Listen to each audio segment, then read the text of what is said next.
Hello friends, welcome to our sisters. ఈరోజు recipe వచ్చేసి బీరకాయ తొక్కు పచ్చడి. ఎలా ప్రిపేర్ చేసుకోవాలో చూసిద్దామా? Let's go.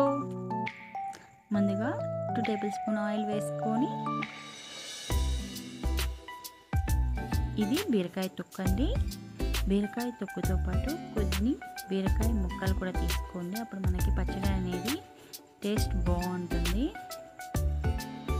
ఇప్పుడు మనం దీన్ని ఆయిల్లో వేసుకొని పచ్చి వాసన పోయేంత వరకు మనము బీరకాయని ఫ్రై చేసుకోవాలండి.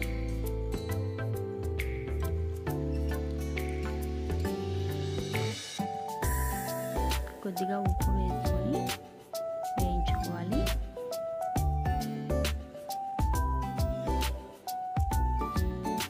మన బీరకాయ వేగిపోయిందండి. ఇప్పుడు మనం ఆనియన్ వేయించుకుందాము. కొద్దిగా ఆయిల్ వేసుకొని అందులో ఆనియన్ ముక్కలు వేసుకొని వేయించుకోవాలి.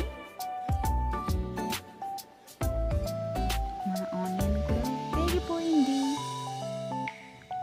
నెక్స్ట్ ఎండుమిర్చి, కొద్దిగా ఆయిల్ వేసుకొని ఎండుమిర్చి కూడా వేయించేసుకుందాం.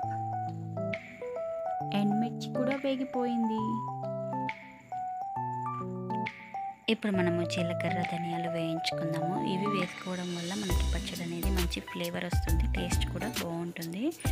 ఇందాక వేయించుకున్నాం కదా ఆనియన్, ఎండుమిర్చి, జీలకర్ర, ధనియాలు, కొద్దిగా ఉప్పు వేసి ఈ విధంగా కచ్చాపచ్చాగా మిక్సీ పట్టుకున్నాము. ఆనియన్ సగమే వేసుకున్నామండి. ఇప్పుడు బీరకాయ, చింతపండు వేసి మిక్సీ పట్టుకున్నాం. మరీ పేస్ట్ లాగా చేసుకోకూడదు, పేస్ట్ లాగా చేసుకుంటే పచ్చడి టేస్ట్ ఉండదు.